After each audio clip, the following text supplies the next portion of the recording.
ಈ ಕಾರ್ಯಕ್ರಮದ ಪ್ರಾಯೋಜಕರು ಗೀತಾಂಜಲಿ ಸಿಲ್ಕ್ಸ್ ಉಡುಪಿ.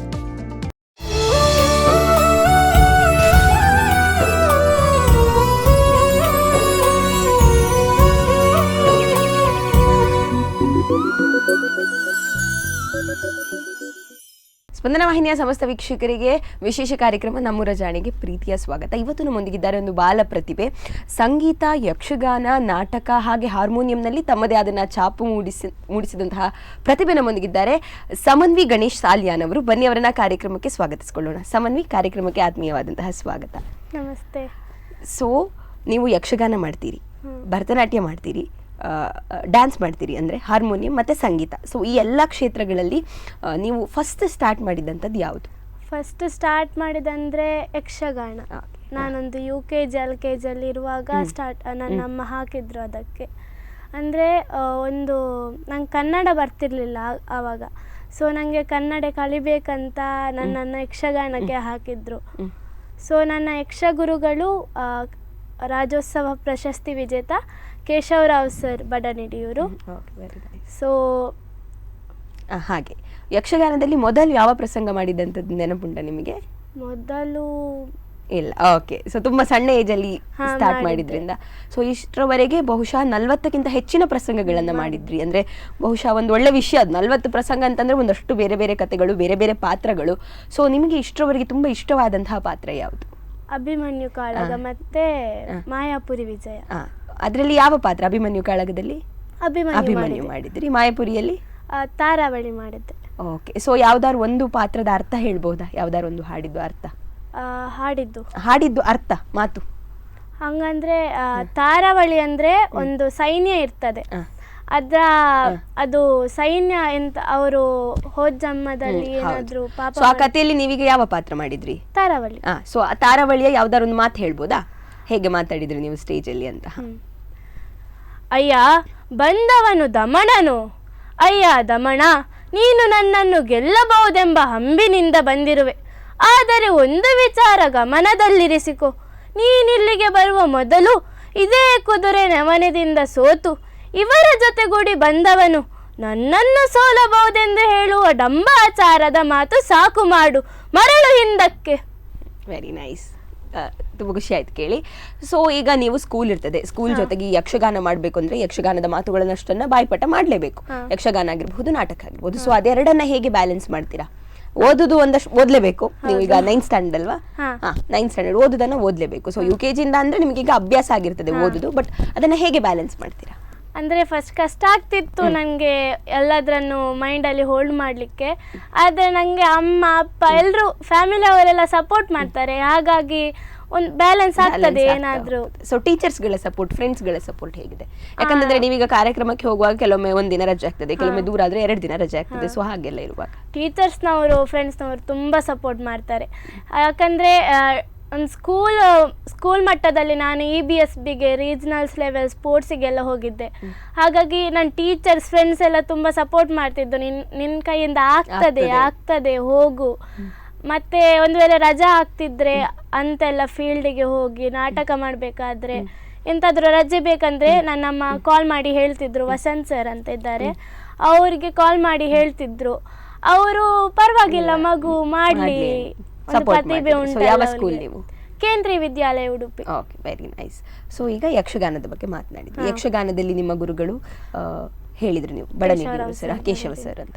ಸೊ ಈಗ ಇಷ್ಟು ವರ್ಷದಿಂದ ಅವರೊಬ್ಬರ ಹತ್ರನೇ ಕಲಿತಾ ಇರುವಂತದ್ದಲ್ವ ನೀವು? ಸೊ ವರ್ಷಕ್ಕೆ ಬೇರೆ ಬೇರೆ ಪಾತ್ರಗಳನ್ನ ಮಾಡುವಾಗ ಸೊ ಅವರಿಗೆ ಹೇಗೆ ಎಷ್ಟು ಖುಷಿ ಆಗ್ತದೆ? ಅಂದ್ರೆ ಸಣ್ಣ ಮಗು ನೋಡಿದ್ರು ನಿಮ್ಮನ್ನ, ಈಗ ನೀವೀಗ ಒಳ್ಳೊಳ್ಳೆ ಈಗ ಚಂದವಾಗಿ ಪಾತ್ರ ಮಾಡುವಾಗ ಏನ್ ಹೇಳ್ತಾರೆ ಅವರು? ಅಂದ್ರೆ ನಮ್ಗೆ ಒಂದು ಯಕ್ಷಗಾನ ಕ್ಲಾಸಲ್ಲಿ ಯಕ್ಷಗಾನ ಮಾತ್ರ ಅಂತಲ್ಲ ಅವ್ರು ಕಲಿಸ್ಕೊಡೋದು, ನಮ್ಮ ಕಲ್ಚರ್ ಹೆಂಗೆ ಉಂಟು, ಮತ್ತೆ ಗುರು ಹಿರಿಯರಿಗೆ ಹೇಗೆ ರೆಸ್ಪೆಕ್ಟ್ ಗೌರವ ಕೊಡಬೇಕು ಅನ್ನುವಂಥದ್ದನ್ನೆಲ್ಲ. ಮತ್ತೆ ಒಂದು ಪ್ರಸಂಗವನ್ನು ಇದು ಮಾಡಬೇಕಾದ್ರೆ ಒಂದು ಕ್ಲಾಸಿಗೆ ಕರೀತಾರೆ, ಮತ್ತೆ ಆ ಎಲ್ಲ ಪ್ರಸಂಗವನ್ನು ಹೇಳ್ತಾರೆ ಸ್ಟೋರಿ. ಯಾಕಂದ್ರೆ ಒಂದು ವೇಳೆ ಎದುರಿನವರಿಗೆ ಸ್ವಲ್ಪ ತಪ್ಪಿದ್ರು ಕೂಡ ನಾವು ಅದನ್ನ ಯಕ್ಷಗಾನ- ಮಾತನಾಡಿಕೊಂಡು ಹೋಗ್ಬೇಕು ಹಾ, ಅನ್ನುವ ಹಾಗೆ. ಸೊ ಓಕೆ, ಅದ್ರ ಜೊತೆಗೆ ನಾಟಕ ಅಭಿನಯ ಮಾಡ್ತೀರಿ. ಸೊ ನಾಟಕ ಅಭಿನಯ ಹೇಗೆ ಆರಂಭ ಆಯ್ತು? ಎಷ್ಟನೇ ಕ್ಲಾಸಲ್ಲಿ ಸ್ಟಾರ್ಟ್ ಮಾಡಿದ್ರಿ? ನಾಟಕ ಆರಂಭ ಒಂದು 6th 7th ನನಗೆ ನಾಟಕ ಫೀಲ್ಡ್ಗೆ ಇದು ಬೇಸೆ ನನಗೆ ಇದು ಸುಮನಸ ಕೊಡವರು ಅದರಲ್ಲಿ ಶಿಬಿರಕ್ಕೆ ಹೋಗ್ತಿದ್ದೆ. ಓಕೆ. ಸೊ ಅದರಲ್ಲಿ ಇದು ನಾಟಕ ಕಲಿಸ್ತಿದ್ರು ಒಂದು, ಅದರಲ್ಲಿ ನರಿ ಪಾತ್ರ ಮಾಡಿದ್ದೆ, ಅದು ಥಿಯೇಟರ್ ಡ್ರಾಮಾ ಟೈಪ್ ಬರ್ತದೆ ಅದರಲ್ಲಿ. ಸೊ ನರಿ ಪಾತ್ರ ಮಾಡಿದ್ದೆ. ಅದಾದಮೇಲೆ ನನಗೆ ದಿವಾಕರ್ ಕಟೀಲ್ ಸರ್ ಅಂತ ಒಬ್ಬರಿದ್ದಾರೆ, ಅವ್ರ ಮೊಗವೇ ಗಾಟ್ ಟ್ಯಾಲೆಂಟ್ ಶೋಗೆ ಕರೀತಿದ್ರು, ಮತ್ತು ಅದರಲ್ಲಿ ಕುಂತಿ ಮಾಡಿಸ್ತಿದ್ರು. ಅದರಲ್ಲಿ ನಾನು ಸೆಲೆಕ್ಟ್ ಆದೆ. ಅದಾದಮೇಲೆ ನನಗೆ ಅದು ಪ್ರತಿಭೆಯನ್ನು ನೋಡಿ ಜ್ಞಾನೇಶ್ ಉದ್ಯಾವರ ಸರ್ ಅಂತ ಇದ್ದಾರೆ, ಅವ್ರು ನನಗೆ ಬಲೆ ಬುಲಿಪಾಲೆಗೆ ಹೇಳಿದ್ದು ಹಿಂಗೆ ಉಂಟು ನೀವು ಮಾಡಿ ಅಂತ. Okay, very nice. ಸೊ ಬಲೆಬುಲಿಪಾಲೆಯ ಎಕ್ಸ್ಪೀರಿಯನ್ಸ್ ಹೇಗಿತ್ತು? ತುಂಬ ಚೆನ್ನಾಗಿತ್ತು. ಅಂದರೆ ಫಸ್ಟ್ ಟೈಮ್ ನನಗೆ ಸ್ಟೇಜಲ್ಲಿ, ಅಷ್ಟು ದೊಡ್ಡ ಸ್ಟೇಜಲ್ಲಿ ನನಗೆ ಇದು ಸಿಕ್ತಿತ್ತು. ಮತ್ತು ನನ್ನ ಅಮ್ಮ ಕೂಡ ಡ್ರಾಮಾ ಆರ್ಟಿಸ್ಟೇ. ಅವ್ರು ಮಾಡುವಾಗ ನಂಗೆ ಸ್ವಲ್ಪ ಏನು ಮಾಡಬೇಕು, ಎಷ್ಟು ಚೆನ್ನಾಗುಂಟು, ನನ್ನ ಅಮ್ಮ ಮಾಡ್ತಿದ್ದಾರೆ ಅಂದರೆ ನನಗೆ ಯಾಕೆ ಆಗಲ್ಲ ಅಂತ ಬ್ಲಡ್ ಅಲ್ಲಿ ಉಂಟು. ಸೊ ಅಮ್ಮ ಮಾಡುವಾಗ ನಿಂಗೆ ಸಾಹಸ ಆಗ್ತಾ ಇತ್ತು, ಕುತೂಹಲ ಬರ್ತಿತ್ತು. ಮತ್ತೆ ಎಂಥದ್ದು ಖುಷಿ ನನಗೆ ಮಾಡ್ಲಿಕ್ಕೆ, ಸ್ಟೇಜ್ ಅಲ್ಲಿ ಇರ್ಲಿಕ್ಕೆ ಖುಷಿ ಆಗ್ತದೆ. ಸೊ ಅದರ ಜೊತೆಗೆ ನೃತ್ಯ ಕಾರ್ಯಕ್ರಮಗಳನ್ನ ಸುಮಾರು ಕೊಟ್ಟಿದೆ. ಸೊ ನೃತ್ಯ ಗುರುಗಳು ಯಾರು? ಯಾವ ಫಾರ್ಮ್ ಡ್ಯಾನ್ಸ್ ಮಾಡ್ತೀವಿ? ಫಾರ್ಮಲ್ಲಿ ಕ್ಲಾಸಿಕಲ್ ಎಲ್ಲ, ಕ್ಲಾಸಿಕಲ್ ಹಿಪ್ ಹಾಪ್ ಎಲ್ಲ ಮಾಡ್ತಾರೆ. ನನ್ನ ಗುರುಗಳು ಸುದೀಪ್ ಸರ್ ಅಂತ, ಪ್ರವೀಣ್ ಸರ್ ಮತ್ತು ಸೀನು ಸರ್ ಅಂತ 3 ಗುರುಗಳಿದ್ದಾರೆ. ಅವರೆಲ್ಲ ತುಂಬ ಎಂತ ಸಪೋರ್ಟ್ ಮಾಡ್ತಾರೆ ನನಗೆ. ಒಂದು ಡ್ಯಾನ್ಸ್ ಕಲಿಬೇಕಾದ್ರೆ ಯಾವುದಾದ್ರೂ ಸ್ಟೆಪ್ಪು ಮರ್ತೋದ್ರೆ ಬೈಯಲ್ಲ, ಒಮ್ಮೆಲೆ ಬೈಯಲ್ಲ, ಹೇಳ್ತಾರೆ ಪುನಃ ಅದೇ ತಪ್ಪನ್ನು ಮಾಡಿದ್ರೆ ಮತ್ತೆ ಬೈತಾರೆ. ಓಕೆ, ಬೈಯದಿದ್ರೆ ನಾವು ಯಾರು ಕಲಿಯೋದಿಲ್ಲ, ಅದು ಬೇರೆ ವಿಷಯ. ಸೊ ಇದರ ಜೊತೆಗೆ ಸುಮಾರು ವೇದಿಕೆಗಳಲ್ಲಿ ಪ್ರೋಗ್ರಾಮ್ ಕೊಟ್ಟಿದ್ರೆ, ಒಂದು ವೇದಿಕೆಗಿಂತ ಇನ್ನೊಂದು ವೇದಿಕೆ ಡಿಫ್ರೆಂಟ್ ಆಗಿರ್ತದೆ. ಸೊ ಆ ಎಕ್ಸ್ಪೀರಿಯನ್ಸ್ ಹೇಗಿರ್ತದೆ? ಒಂದು ವೇದಿಕೆ ಅಂತ ಫಸ್ಟ್ ಆಫ್ ಆಲ್ ನಾನು ಇದು ಯಕ್ಷಗಾನಕ್ಕೆ ಹೋಗಿದ್ದೆಲ್ಲ, ಅದಕ್ಕೆ ಸ್ಟೇಜ್ ಹೋಗಿ ನನಗೆ ಸ್ಟೇಜ್ ಫಿಯರ್ ಅಷ್ಟೇನು ಆಗ್ತಿರ್ಲಿಲ್ಲ. ಆದರೆ ಆಗ್ತದೆ ಒಂದು ಫಿಯರ್, ಅಂದ್ರೆ ಸ್ವಲ್ಪ ಏನಾಗ್ಬೋದು, ಸ್ಟೇಜ್ ಒಂದು ಟೈಲ್ಸ್ ಆದ್ರೆ ಅದು ಒಂದು, ಮತ್ತೆ ಯಾವ್ದಾದ್ರು ಮರ ಇದು ಸ್ಟೇಜ್ ಇದು ವೇದಿಕೆ ಬೇರೆ ಬೇರೆ ಇರುವಾಗ ಒಂಚೂರು ಗಡಿಬಿಡಿ ಆಗುವಂತಹ ಸಾಧ್ಯತೆ. ಸೊ ನೀವು ಶೋಧ ನಿರ್ಮಾಳ ಅವ್ರ ಹತ್ರ ಸಂಗೀತ ಹಾರ್ಮೋನಿಯಂ 2 ಅಭ್ಯಾಸ ಮಾಡ್ತಿದ್ರಿ. ಸೊ ಅದ್ರ ಬಗ್ಗೆ ಅದು ಯಾವಾಗ ಸ್ಟಾರ್ಟ್ ಆಯ್ತು? ಅದು ಒಂದು 7th or 8th. ನಾನು ಫಸ್ಟ್ ವೋಕಲ್ ಕರ್ನಾಟಕಕ್ಕೆ ಯಾರು ಮ್ಯಾಮ್ ಇದ್ದರು, ಅವ್ರು ಕೇರಳದವರು, ಅವ್ರು ಕಲಿಸ್ತಿದ್ರು. ಅದಾದಮೇಲೆ ನನಗೆ ಅಲ್ಲಿಂತ ಕೊರೋನಾ ಟೈಮ್ ಆದಮೇಲೆ ಸ್ಟಾಪ್ ಆಯಿತು. ನನ್ನನ್ನು ಹಾರ್ಮೋನಿಯಂ ಕ್ಲಾಸಿಗೆ ಹೋಗ್ತಿದ್ರು ಶೋಧ ನಿರ್ಮಲ ಸರ್ ಹತ್ರ. ಅವ್ರು ಮಾಡೋದನ್ನು ನೋಡಿ ಅವ್ರು ಹೋದಾದ್ಮೇಲೆ ನಾನು ಅದನ್ನೇ ಮಾಡ್ತಿದ್ದೆ. ಸೊ ಮತ್ತೆ ಶೋಧನ್ ಸರ್ ಹತ್ರ ಸಂಗೀತ ಕ್ಲಾಸಿಗೆ ಅಂತ ಹೋಗಿದ್ದು. ನನಗೆ ನನ್ನಮ್ಮ ಹೇಳಿದ್ರು, ಅಂದರೆ ನನ್ನ ಮಗ ಮಾಡುವಾಗ ಅವಳು ಕೂಡ ಮಾಡ್ತಾಳೆ ಅಂತ. ಅದಕ್ಕೆ ಸರ್ ಹೇಳಿದ್ರು ಆಯಿತು ಅವಳನ್ನು ಹಾಕಿ. ಮಾತ್ರ ಯಾವುದಾದ್ರೂ ಫೀಲ್ಡಿಗೆ ಹೋಗಬೇಕಾದ್ರೆ ನಾನು ಅವ್ರ ಹತ್ರ ಕೇಳ್ತೀನಿ, ಸರ್ ಏನು ಮಾಡಬೇಕು ಸರ್ ಹೆಂಗೆ. ಅವ್ರು ತುಂಬ ಸಪೋರ್ಟ್ ಮಾಡ್ತಾರೆ. ಅಂದರೆ ಇಲ್ಲಿಗೆ ಬರಬೇಕಾದ್ರೂ ಕೂಡ ಅವರೇ ಹೇಳಿದ್ದು, ನಿನಗೆ ಆಗ್ತದೆ ಹೋಗು, ಮತ್ತು ಯಾವುದಾದ್ರೂ ಕಾಂಪಿಟೇಷನ್ ಇದ್ದರೆ ಕೂಡ ಹೇಳ್ತಾರೆ ಹಾಗೆಲ್ಲ. ಸೊ ಓಕೆ, ಒಂದು ಹಾಡು ಹಾಡ್ಬೋದಾ ನಮಗೋಸ್ಕರ, ವೀಕ್ಷಕರಿಗೋಸ್ಕರ? ನಾರಾಯಣ ರಾಮ ರಮಣ ನಾರಾಯಣ ರಾಮ ರಮಣ ಮಧುಸೂದನ ಮನಮೋಹನ ಮಧುಸೂದನ ಮನಮೋಹನ ಕರುಣಾಗನ Narayana Rama Ramana Narayana Rama Ramana. Very nice. So ಹೀಗೆ ಒಂದಷ್ಟು ಕ್ಷೇತ್ರಗಳಲ್ಲಿ ಇದ್ದೀರಿ. ಇದಕ್ಕೆಲ್ಲ ನೀವು ಆಗಲೇ ಹೇಳಿದ್ರಿ ಅಮ್ಮ ಅಪ್ಪ ಸಪೋರ್ಟ್ ಮಾಡ್ತಾರೆ ಅಂತ. ಆದರೂ ಕೂಡ ಹೇಗೆ ಸಪೋರ್ಟ್ ಮಾಡ್ತಾರೆ, ಎಷ್ಟು ಸಪೋರ್ಟ್ ಮಾಡ್ತಾರೆ? ಅಂದರೆ ಕೆಲವೊಮ್ಮೆ ಆಗಲ್ಲ, ಅಂದರೆ ಟ್ರಾನ್ಸ್ಪೋರ್ಟಲ್ಲಿ ಹಾಗೆ ಈಗ ಎಲ್ಲಿಗಾದರೂ ಹೋಗಬೇಕಾದ್ರೆ ಟ್ರಾನ್ಸ್ಪೋರ್ಟ್ ಇರಲ್ಲ, ಅದಕ್ಕೆ ನಾನು ಚಿಕ್ಕಿ ಎಲ್ಲ ಬಿಡ್ತಾರೆ. ಒಂದು ವೇಳೆ ಆಗುದಿಲ್ಲ ಚಿಕ್ಕಿ, ಅವರೆಲ್ಲ ಬ್ಯುಸಿ ಇರ್ತಾರೆ ಅಂತ ಹೇಳಿದೆ ಚಿಕ್ಕಿ ನನ್ನ ಅಣ್ಣ ಅವರೆಲ್ಲ ಬಿಟ್ಟು ಬರ್ತಾರೆ. ಮತ್ತು ಹೆಲ್ಪಿಂಗ್ ಅಂದರೆ ಒಂದು ನನಗೆ ಯಕ್ಷಗಾನದಲ್ಲಿ ಅಮ್ಮ ಇಂಗ್ಲೀಷಲ್ಲಿ ಬರ್ಕೊಡ್ತಿದ್ರು ಫಸ್ಟ್ ತುಂಬಾ ಮಾತಿರುವಾಗ ಅದನ್ನ ಓದ್ಲಿಕ್ಕೆ ಆಗುದಿಲ್ಲ, ಅದಕ್ಕೋಸ್ಕರ ಒಂದು ಟೈಮ್ ಕೊಟ್ಟು ನನಗೆ ಕಲಿಸ್ಕೊಟ್ಟ ಅದನ್ನು. ಮತ್ತು ಒಂದು ವೇಳೆ ನನಗೆ ಅಮ್ಮ ಇರಲ್ಲ, ನಂಗೆ ಬರಬೇಕಾದ್ರೆ ಅಪ್ಪ ನನಗೆ ಅದು ಡಿಕ್ಟೇಟ್ ಮಾಡ್ತಿದ್ರು, ಅದನ್ನು ನಾನು ಬರ್ತಿದ್ರೆ ಹಾಗೆಲ್ಲ. ಹಾಗೆ ಸೊ ಅಮ್ಮ ಅಪ್ಪನಿಗೆ ಎಷ್ಟು ಖುಷಿ ಆಗ್ತದೆ, ಯಾರಾದ್ರೂ ನಿಮ್ಮ ಮಗಳು ಬಾರಿ ಚಂದ ಮಾಡಿದ್ಲು ಹಾಗೆಲ್ಲ ಹೇಳಿದ್ರು, ನಿನ್ನ ಹತ್ರ ಯಾವತ್ತಾದ್ರೂ ಹೇಳಿದಾರ ಅಪ್ಪ ಅಥವಾ ಅಮ್ಮ ನಂಗೆ ಅಲ್ಲಿ ಬಂದು ಹೇಳಿದ್ರು ನಿಮ್ಮ ಮಗಳು ಚಂದ ಮಾಡಿದ್ಲು? ಹೇಳಿದ್ರು. ನನ್ಗೆ ಅಪ್ಪನಿಗೆ ಅಂತ ಮಸ್ತು ಖುಷಿ ಆಗ್ತದೆ, ತುಂಬಾ ಖುಷಿ ಪಡ್ತಾರೆ. ಹಾಗೆ ಮತ್ತೆ ಅಮ್ಮನಿಗೆ ಕೂಡ ಹೇಳ್ತಿದ್ರು, ಎಲ್ಲಾದ್ರೂ ಹೋಗಿದ್ರೆ ನೀನು ಟಿವಿಯಲ್ಲಿ ಬರ್ತೀಯಲ್ಲ, ತುಂಬ ಚೆನ್ನಾಗಿ ಆ್ಯಕ್ಟಿಂಗ್ ಮಾಡ್ತೀಯಂತೆ. ನನ್ನ ಅಪ್ಪ ಅಮ್ಮಗೆ ತುಂಬ ಪ್ರೌಡ್ ಫೀಲ್ ಆಗ್ತದೆ. ಹಾಗೆ ವೆರಿ ನೈಸ್. ಸೊ ಈಗ ಒಂದಷ್ಟು ನೀವು ಕುಂತಿ ಪಾತ್ರ ಎಲ್ಲ ಮಾಡಿದ್ದೀರಿ, ಅದೆಲ್ಲ ಸ್ಟೇಜ್ ಅಲ್ಲಿ ಮಾಡಿದ್ದು. ಈಗ ಬಲೆ ಬಲಿಪಾಲಿ ಅಂದ್ರೆ ಅದು ಹೀಗೆ ಕ್ಯಾಮರಾದ ಎದುರಿಗೆ ಮಾಡುವಂಥದ್ದು. ಸೊ ಅದಕ್ಕೂ ಇದಕ್ಕೂ ವ್ಯತ್ಯಾಸ ಉಂಟು. ಅದು ಹೇಗಿತ್ತು ಎಕ್ಸ್ಪೀರಿಯನ್ಸ್? ಅಂದ್ರೆ ಈಗ ನೀವು ಅಲ್ಲಿ ಕೂಡ ನಾಟಕದಾಗಿಯೇ ಬಟ್ ಕ್ಯಾಮರಾ ಇರ್ತದೆ, ಸೊ ಆ ಎಕ್ಸ್ಪೀರಿಯನ್ಸ್ ಹೇಗಿತ್ತು? ಅಂದ್ರೆ ಹೆದರಿಕೆ ಆಯ್ತಾ ನಾಟಕ ಕ್ಯಾಮರಾ ನೋಡುವಾಗ ಫಸ್ಟ್ ಟೈಮ್ ಹಾಗೆಂತಾದ್ರೂ ಆಯ್ತಾ? ಹಾಗೆಂತದು ಇಲ್ಲ, ಆದರೆ ಫಸ್ಟ್ ಅಷ್ಟು ದೊಡ್ಡ ಬಲಿಪಾಲಿ ಅಷ್ಟು ದೊಡ್ಡ ಸ್ಟೇಜಿಗೆ ಹೋಗುವಾಗ ಸ್ವಲ್ಪ ಫಿಯರ್ ಆಗಿತ್ತು. ಅಂದರೆ ಜಡ್ಜಸ್ ಇರ್ತಾರೆ, ಅವ್ರ ಮುಂದೆ ಏನಾದರೂ ಚಿಕ್ಕ ತಪ್ಪಾದರೆ ಕೂಡ ಅದನ್ನು ಪಾಯಿಂಟ್ ಔಟ್ ಮಾಡ್ತಾ ಇರ್ತಾರೆ. ಅಂದರೆ ನನಗೆ ಸ್ವಲ್ಪ ಹೆದರಿಕೆ ಆಗ್ತಿತ್ತು.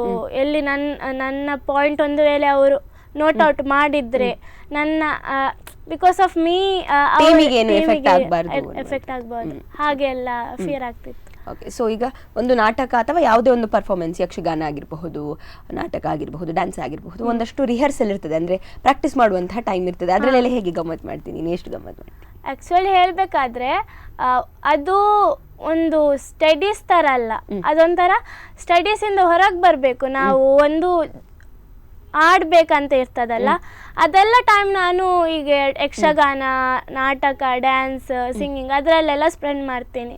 ಅಂದರೆ ನನ್ನ ಫ್ರೆಂಡ್ಸ್ ಎಲ್ಲ ಮಾತಾಡುವಾಗ ಖುಷಿ ಆಗ್ತದೆ, ಒಂದು ಏನಾದರೂ ಫೀಲಿಂಗ್ ಶೇರ್ ಮಾಡ್ತಿರ್ತೀವಿ, ಹಾಗೆ ಎಲ್ಲರೊಟ್ಟಿಗೆ ಗಮ್ಮತ್ ಮಾಡ್ತಾ ಇರ್ತೀರಿ. ಸೊ ನಿಮಗೆ ಇಷ್ಟರವರೆಗೆ ನೀವು 2 ಪ್ರಸಂಗಗಳನ್ನ ಹೇಳಿದ್ರಿ, ಅದು ಬಿಟ್ಟು ಯಾವ್ದಾದ್ರು ಒಂದು ಪ್ರಸಂಗದಲ್ಲಿ ಬೇರೆ ಒಂದು ಯಾವುದೋ ಪಾತ್ರ ಸಿಕ್ಕಿತ್ತು, ನಂಗೆ ಇದು ಪಾತ್ರ ಬೇಕಿತ್ತು ಅಂತ ನಿಮ್ಗೆ ಯಾವತ್ತಾದ್ರೂ ಅನ್ಸಿದ್ಯಾ? ಅಂದ್ರೆ ಒಂದೀಗ ಎಕ್ಸಾಂಪಲ್, ಈಗ ಅಭಿಮನ್ಯುವಲ್ಲಿ ಸಿಕ್ಕಿದೆ, ಬಟ್ ಅದನ್ನ ಬಿಟ್ಟು ನಾನು ಸುಭದ್ರೆ ಪಾತ್ರ ಕೂಡ ಚಂದ ಮಾಡ್ತಿದ್ನೇನು ಆತರ ಯಾವತ್ತಾದ್ರೂ ಅನ್ಸಿದ್ದಿದ್ಯಾ ಯಾವ್ದಾದ್ರು ಪಾತ್ರಕ್ಕೆ? ಅಂದ್ರೆ ಆಸೆ ಇದ್ದು, ಈಗ ಒಂದು ಪಾತ್ರ ಇರ್ತದೆ, ಒಂದಷ್ಟು ನಾಟಕ ಮಾಡುವಾಗ, ಒಂದಷ್ಟು ಯಕ್ಷಗಾನ ಮಾಡುವಾಗ, ಇಲ್ಲ ನಂಗೆ ಈ ಪಾತ್ರ ಬೇಕಿತ್ತು, ಲೈಕ್ ಆಗ್ತಿತ್ತು, ನಂಗೆ ಮಾಡಿದ್ರೆ ಖುಷಿ ಆಗ್ತಿತ್ತು ಅಂತ. ಸೊ ಅಂತದ್ದು ಯಾವ್ದಾದ್ರು ಪಾತ್ರ? ಯಾವ್ದು? ಚಾರಕ. ನಂಗಂದ್ರೆ ತುಂಬಾ ಇಷ್ಟ ಅದು. ಅಂದ್ರೆ ಒಂದೆಲ್ಲ ಡೈಲಾಗ್ ತಪ್ಪಿ ಹೋದ್ರು ಕೂಡ ಏನಾದ್ರೂ ಹೇಳಿ ತುಳುವಲ್ಲಿ ಕೂಡ ಹೇಳಿ ಮಾಡ್ಬೋದು ಅದನ್ನ. ಮತ್ತೆ ಅದ್ರ ಸ್ಟೆಪ್ ಎಲ್ಲ ತುಂಬಾ ಜೋಶ್ ಬರ್ತದೆ, ಅದೆಲ್ಲ ಕಾಮಿಡಿ ಅಲ್ಲ, ಕಾಮಿಡಿ ಮಾಡುವಾಗ ಖುಷಿ ಆಗ್ತದೆ ನಂಗೆ. ಅಂದ್ರೆ ಈಗ ನಾನು ಚಿಕ್ಕದಿರುವಾಗ ನನ್ನ ದೊಡ್ಡಪ್ಪ ಇದ್ದಾರಲ್ಲ, ಅವರು ನನ್ನನ್ನು ಕರ್ಕೊಂಡು ಹೋಗ್ತಿದ್ರು. ಅವಾಗ ಚಾರಕ ನೋಡುವಾಗ ಒಂಥರ ಎಂತದೋ ಒಂದು ಖುಷಿ. ಅದು ಅವರು ಸ್ಟೇಜ್ಗೆ ಎಂಟರ್ ಆದ್ರೆ ಒಂದು ಎಲ್ಲರೂ ಖುಷಿ ಪಡ್ತಾರೆ ಅನ್ನುವಂಥದ್ದು. ಸೊ ಇಷ್ಟವರೆಗೆ ಮಾಡಿದ್ದೀರಾ ಚಾರಕ? ಮಾಡಿದ್ದೆ, ಒಂದು 6-7 ಟೈಮ್ ಮಾಡಿದ್ದೆ. ಸೊ ಇನ್ನೊಮ್ಮೆ ಕೊಡ್ತಾರೆ ಈಗ ಸರ್ ಇದನ್ನು ನೋಡಿದ್ರೆ ನಿಮ್ಗೆ ಎಷ್ಟು ಖುಷಿ ಆಯ್ತು ಅಂತ ಕೇಳಿ? ಈಗ ಆಗ್ತಾ ಉಂಟು ಒಂದು ಪ್ರಸಂಗ, ಅದರಲ್ಲಿ ಕೊಟ್ಟಿದ್ರು ಒಂದು comedy character. Okay, all the best, ಚಂದ ಮಾಡಿ. ಸೊ ಈಗ ನೀವು ಇದಕ್ಕೆ ಇಷ್ಟೆಲ್ಲ ಈಗ ಕೇಳುವಾಗ ಜನರಿಗೆ ಅನ್ನಿಸ್ಬೋದು, ನೋಡುವಾಗ ಇಪ್ಪ ಇಷ್ಟೆಲ್ಲ ಸ್ಕೂಲಿಗೆ ಹೋಗಿ ಹೇಗೆ ಮಾಡ್ತಾಳೆ ಈ ಹುಡುಗಿ, ಎಷ್ಟೊತ್ತಿಗೆ ಟೈಮ್ ಕೊಡ್ತಾಳೆ, ಸಂಜೆ ಬಂದು ಮಾಡ್ತಾಳಾ, ಸ್ಯಾಟರ್ಡೇ ಸಂಡೇಸ್ ಮಾಡ್ತಾಳಾ, ಹೇಗೆ? ಕೆಲವೊಮ್ಮೆ ಹೇಳ್ತಾರೆ ಕೆಲವರು ನನಗೆ ಟೈಮ್ ಇಲ್ಲ, ಮಾಡ್ಲಿಕ್ಕೆ ಆಗೋದಿಲ್ಲ. ಬಟ್ ಸ್ಕೂಲ್ನ ಜೊತೆಗೆ ಇಷ್ಟೆಲ್ಲ ಮಾಡ್ತಿದ್ರಿ ಅಂದರೆ ನೋಡುವವರಿಗೆ ಎಷ್ಟೊತ್ತುಂಟು ಇವಳ ಹತ್ರ ಅಂತ ಅನ್ನಿಸ್ಬೋದು. ಸೊ ಅದು ಹೇಗೆ ಟೈಮನ್ನು ಅಡ್ಜಸ್ಟ್ ಮಾಡ್ತೀರಾ? ಅಂದರೆ ಫಸ್ಟ್ ಎಂತ ಆಗ್ತಿತ್ತು ಅಂದರೆ ಡ್ಯಾನ್ಸ್ ಟೈಮಿಗೆ ಯಕ್ಷಗಾನ ಬರ್ತಿತ್ತು, ಮತ್ತು ನಾಟಕ ಟೈಮಿಗೆ ಸಿಂಗಿಂಗ್ ಕ್ಲಾಸ್ ಬರ್ತಿತ್ತು. ಆದರೆ ಇವಾಗ ಎಂತ ನನ್ನ ಅಮ್ಮ ಎಲ್ಲ ಹೇಳಿದರು ಸರ್ಗೆ ಹೆಂಗೆ ಪ್ರಾಬ್ಲಮ್ ಆಗ್ತದೆ. ನಾನು ಡ್ಯಾನ್ಸ್ ಕ್ಲಾಸ್ ಹೋಗ್ತಿದ್ದೆ, ಅದರಲ್ಲಿ ಅಂದರೆ ನನಗೆ ಯಾಕೋ ಟೈಮ್ ಅಡ್ಜಸ್ಟ್ ಆಗ್ತಿರಲಿಲ್ಲ. ಮತ್ತು ಈ ಕಡೆ ಇದು ಯಕ್ಷಗಾನ ಕ್ಲಾಸಿಗೆ ಹೋದರೆ ಅದು ಕ್ಲಾಸ್ ಮಿಸ್ ಆಗ್ತಿತ್ತು. ಅದಕ್ಕೆ ಮತ್ತು ಫಸ್ಟ್ ತುಂಬ ಇದು ಪ್ರಾಬ್ಲಮ್ಸ್ ಎಲ್ಲ ಆಗ್ತಿತ್ತು. ಮತ್ತು ನನ್ನ ಅಮ್ಮ ಮ್ಯಾನೇಜ್ ಮಾಡ್ತಾ ಹೋದರು, ಟೈಮಿಂಗ್ ಎಲ್ಲ ಹೇಳಿ ಸರ್ ಹೀಗೆ ಪ್ರಾಬ್ಲಮ್ ಉಂಟು. ಮತ್ತು ಸರ್ ಕೂಡ ಅಡ್ಜಸ್ಟ್ ಆಗ್ತಾ ಹೋಗ್ತಿದ್ರು. ಸೊ ಎಲ್ಲರೂ ನಿಮ್ಮ ಜೊತೆಗೆ ಸಪೋರ್ಟಿವ್ ಆಗಿದ್ರು. ಸೊ ಇನ್ನಷ್ಟು ಮಾತನಾಡೋಣ, ಅದಕ್ಕಿಂತ ಮುಂಚೆ ಒಂದು ಪುಟ್ಟ ವಿರಾಮ. ಸೊ ನೋಡ್ತಾ ಇದ್ದೀರಲ್ಲ ವೀಕ್ಷಕರೇ, ಸಮನ್ವಿ ಅವರು ಯಕ್ಷಗಾನದ ಪಾತ್ರದ ಒಂದು ಮಾತನ್ನ ಹೇಳಿದ್ರು, ಅದರ ಜೊತೆಗೆ ಒಂದು ಹಾಡನ್ನ ಕೂಡ ಹಾಡಿದ್ರು. ಇನ್ನಷ್ಟು ಮಾತನಾಡೋಣ ಅವರ ಜೊತೆಗೆ, ಇನ್ನಷ್ಟು ವಿಷಯಗಳನ್ನು ಅವರಿಂದ ಕೇಳೋಣ. ಆದರೆ ಅದಕ್ಕಿಂತ ಮುಂಚೆ ಒಂದು ಪುಟ್ಟ ವಿರಾಮ. ಈ ಕಾರ್ಯಕ್ರಮದ ಪ್ರಾಯೋಜಕರು ಗೀತಾಂಜಲಿ ಸಿಲ್ಕ್ಸ್, ಉಡುಪಿ.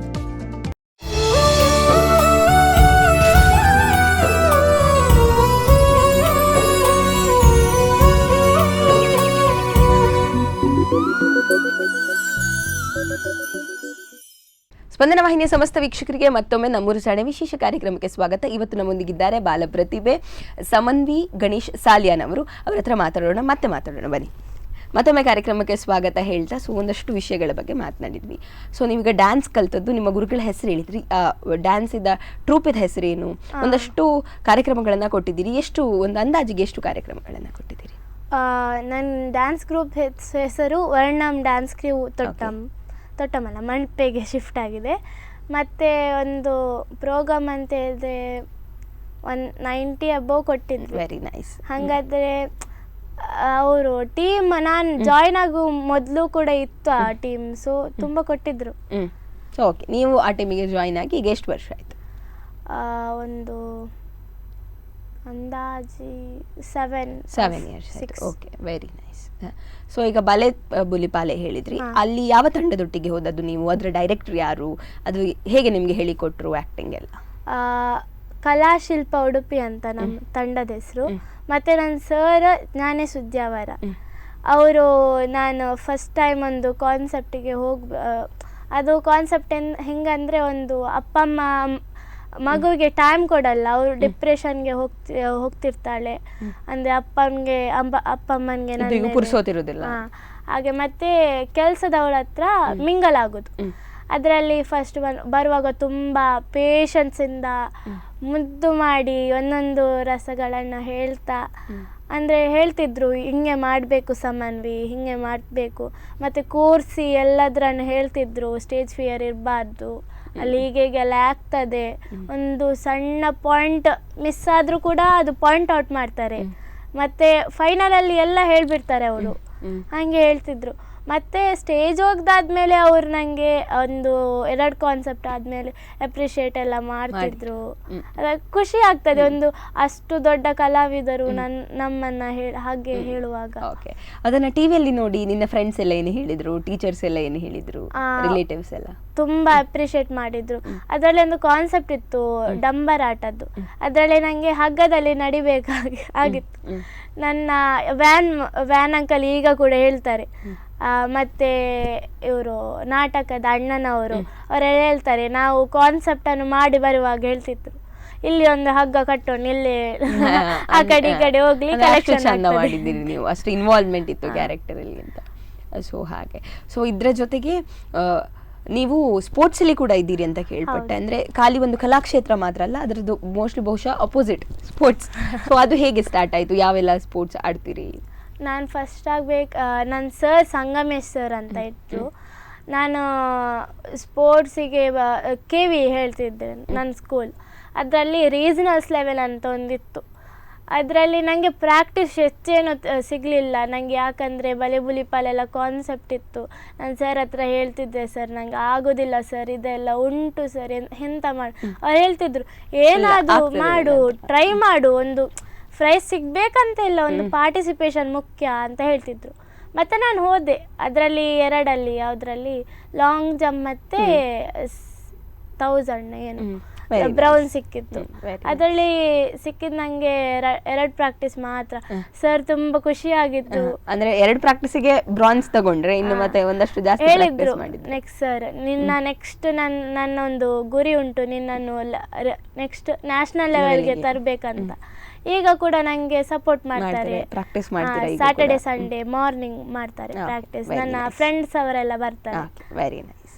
ಸೊ ಅದರ ಜೊತೆಗೆ ರೀಸೆಂಟ್ಲಿ ಒಂದು ಏಕಪಾತ್ರ ಅಭಿನಯ ಮಾಡಿದ್ರಿ, ಶರಪಂಜರದ ಕಲ್ಪನಾ ಅಂತ ಕೇಳ್ಪಟ್ಟೆ. ಸೊ ಆ ಎಕ್ಸ್ಪೀರಿಯನ್ಸ್ ಹೇಗಿತ್ತು? ಯಾಕಂತಂದ್ರೆ ನಿಮ್ಮ ಏಜ್ಗಿಂತ ತುಂಬಾ ಡಿಫ್ರೆಂಟ್ ಏಜ್ ಟೈಮ್ ಅದು. ಸೊ ಅದು ಕ್ಯಾರೆಕ್ಟರ್ ಹೇಗೆ, ಯಾರು ಹೇಳಿದ್ರು ಮಾಡ್ಲಿಕ್ಕೆ, ಯಾರು ಹೇಳಿಕೊಟ್ರು ಅದನ್ನ? ಅದು ನನಗೆ ಒಂದು ಗೊತ್ತಿರಲಿಲ್ಲ ನನಗೆ EBSBಗೆ ಹೋಗಬೇಕಂದ್ರೆ ಅದು ಸ್ಕೂಲ್ ಲೆವೆಲ್, ಅದು ತುಂಬ ಹೈ ಲೆವೆಲ್ ಅಂದರೆ ಅದರಲ್ಲಿ ಎಂತಂದರೆ ಒಂದು ಕಾನ್ಸೆಪ್ಟನ್ನು ಹಿಡಿದ್ರೆ ನ್ಯಾಷನಲ್ಸ್ ತನಕ ಅದೇ ಕಾನ್ಸೆಪ್ಟ್ ಮಾಡಬೇಕಿತ್ತು. ನಾನು ಚೇಂಜ್ ಮಾಡಲಿಕ್ಕಿಲ್ಲ. ಸರ್ ಹತ್ರ ಹೇಳಿದರೆ, ಸರ್ ಹಿಂಗೆ ಉಂಟು ಸರ್, ಎಂತ ಮಾಡೋದು.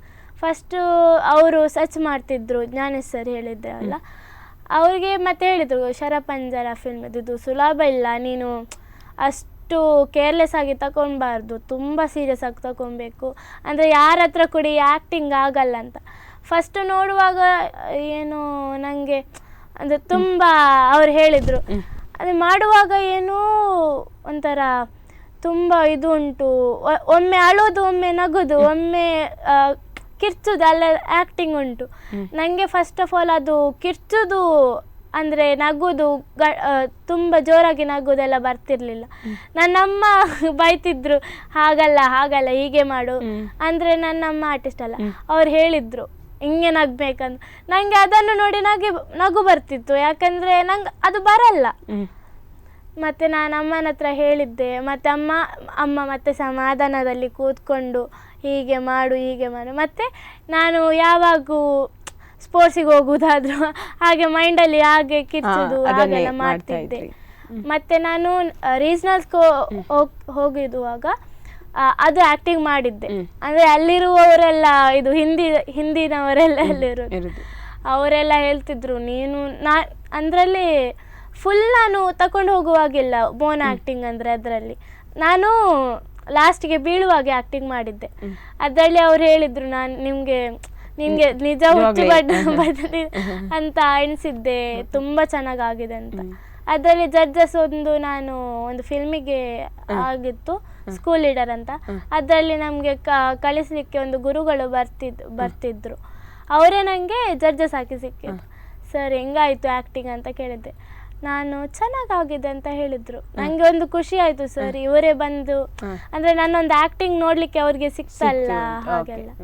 ಸೊ ಮೂವಿ ಅಂತ ಹೇಳಿದ್ರಿ, ಸ್ಕೂಲ್ ಲೀಡರ್, ಸೊ ಅದರ ಬಗ್ಗೆ ಹೇಳಿ, ಅದು ಎಕ್ಸ್ಪೀರಿಯನ್ಸ್ ಹೇಗಿತ್ತು? ಅಂದರೆ ನಾಟಕ ಈ ಆ್ಯಕ್ಟಿಂಗ್ ಎಲ್ಲ ಬೇರೆ, ಮೂವಿದು ಎಕ್ಸ್ಪೀರಿಯನ್ಸ್ ಒಂದು ಬೇರೆ, ಅದು ಹೇಗೆ? ಅದು ಸ್ಕೂಲ್ ಲೀಡರ್ ಅಂದರೆ ಇದು ಸರ್, ನಮ್ಮ ಇದು ಸರ್ ಇದ್ದಾರೆ, ಯಾರು ಸುಮನಸಕೊಡ ಊರಲ್ಲಿ ಒಂದು ಸರ್ ಇದ್ದಾರೆ, ಯೋಗೀಶ್ ಸರ್ ಅಂತ. ಅವರನ್ನು ನನಗೆ ಇದು ಟೆಲಿಕಾಸ್ಟ್ ಇದೊಂದು ಅಮ್ಮನಿಗೆ ಇದು ಸೆಂಡ್ ಮಾಡಿದ್ರು ವಾಟ್ಸಪ್ಪಲ್ಲಿ, ಆಡಿಷನ್ ಇದು. ಅದು ಮತ್ತು ನನ್ನ ಯಕ್ಷಗಾನ ಗುರುಗಳು ಅವರು ಕೂಡ ಸೆಂಡ್ ಮಾಡಿದ್ರು. ನನ್ನ ಅಮ್ಮ ಅದಕ್ಕೆ ನಾನು ಸ್ಕೂಲಲ್ಲಿ ಹಾಫ್ ಡೇ ಮಾಡಿ ಮತ್ತೆ ಹೋಗಿದ್ದು ನಾನು ಮಾಡಿದ್ದೆ ಆಡಿಷನ್. ನಾನು ಅದೇ ಒಲಿಬುಲೆ ಪಾಲೆದೆ ಒಂದು ಮಾಡಿದ್ದೆ. ಅದಕ್ಕೆ ಅವ್ರ ಸರ್ ಎಲ್ಲ ಹೇಳಿದರು, ತುಂಬ ಚೆನ್ನಾಗಿ ಮಾಡ್ತೀಯ, ನನಗೆ ನವರಸ ಅಂದರೆ ಏನಂತ ಗೊತ್ತುಂಟಾ, ಮತ್ತು ಒಂದು ನಿಯರ್ ಅಲ್ಲಿ ಏನಾದರೂ ಇದಿದ್ರೆ ಶೂಟಿಂಗ್ ಇದ್ದರೆ ಬರ್ತೀಯಾ ನೀನು ಅಂತ ಹೇಳಿದರು. ಖುಷಿ ಆಯಿತು ನನಗೆ. ಹಾಂ ಹೇಳಿದರೆ ಅಲ್ಲೇ ಊಟ, ಅಲ್ಲಿ ತುಂಬ ಮಕ್ಕಳಿದ್ರು. ಸ್ಕೂಲ್ ಲೀಡರ್ ಅಂತ ಒಂದು ಸ್ಕೂಲಿದು ಒಂದು ಕತೆ, ಅದರಲ್ಲಿ ತುಂಬ ಮಕ್ಕಳಿದ್ರು. ಅವರೆಲ್ಲ ನ್ಯೂ ಫ್ರೆಂಡ್ಸ್ ಮಾಡೋದು, ಮತ್ತು ಅಲ್ಲಿ ಬೌಲರ್ ವಾಮಂಜೂರು ಅವರೆಲ್ಲ ಬರ್ತಿದ್ರು.